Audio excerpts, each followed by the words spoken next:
Subscribe to our YouTube channel and press the bell icon to get the latest updates. Hi everybody and welcome back to Sophia Traders Bookstore's weekly book reviews introductions, and this is Samil. This week we bring to the fore a novel written by one of India's well-known activist, polemicist, political philosopher, and more than anything else, a prolific writer on the simmering and the most crucial issues of the day, especially about the people and societies living in the Falklands of India. So, the name of the book is the novel is The Ministry of Utmost Happiness, and the author of the book is Arundhati Roy.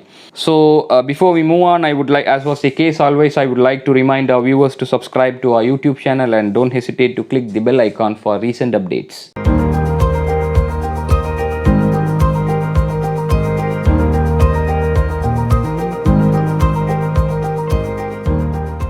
The Ministry of Utmost Happiness. The Ministry of Utmost Happiness, first published in the year 2017, I would say is a curious beast. Bewilderingly overpopulated with characters, frequently achronological, often written in a careless and haphazard style, and yet capable of breathtakingly composed and powerful interludes. Consider the dedication of this book. I mean, this book is dedicated to the unconsoled, I mean the not so comfortable people.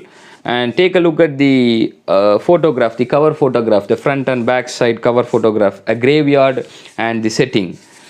These things imply something to the readers. Yes, the whole narrative, it starts and ends in a graveyard. More than a novel, to me, more than a novel, this book wants to be an offering.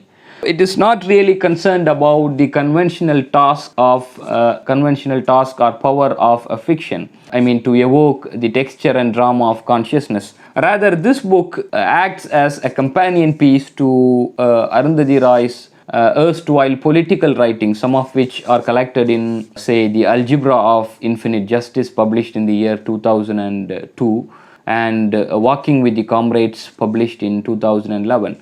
So the writings in these books tours India's Falklands from the brutal suppression of tribal populations to the 2002 pogrom in Gujarat against its Muslim population. The story begins with Anjum, who has taken up residence in a graveyard for reasons that gradually unfold.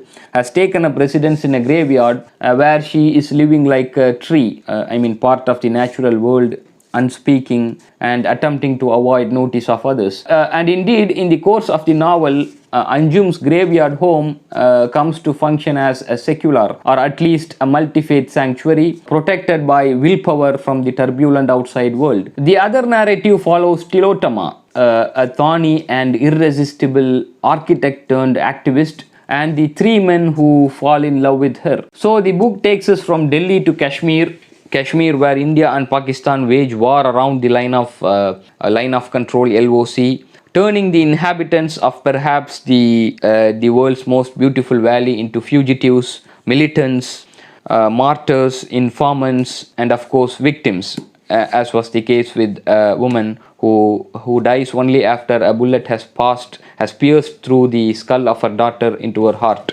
So, as a campaigner for Kashmiri independence, Arundhati Roy was more than alive to its complexities. The queers, the addicts, the minorities, especially Muslims, orphans, and other casualties of the national project of making India great again, finds one another and form a raucous community of sorts.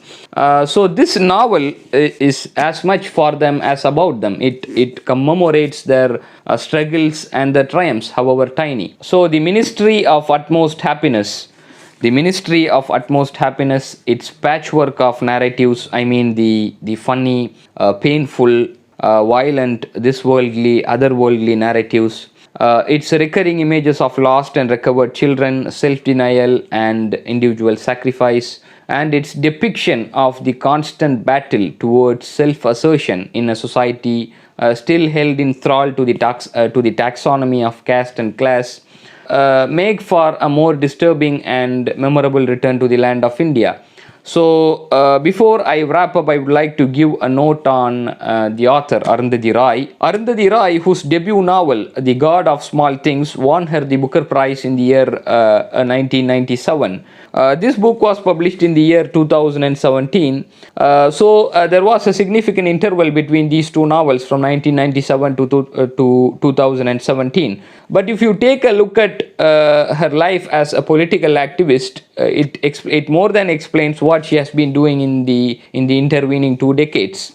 I mean, for example, protesting against ecological depredations on behalf of Kashmir independence, protesting against Hindutva ultranationalism, as well as fighting against charges of sedition slapped on her by the Indian government. So, anyhow, The Ministry of Utmost Happiness, written by Arundhati Roy. The price is 599 Indian rupees. The pages it runs into 445 pages. So the publisher is Penguin Books. For orders, contact Safia Traders Bookstore, Nagarkoil, and this is Sammil. See you next week.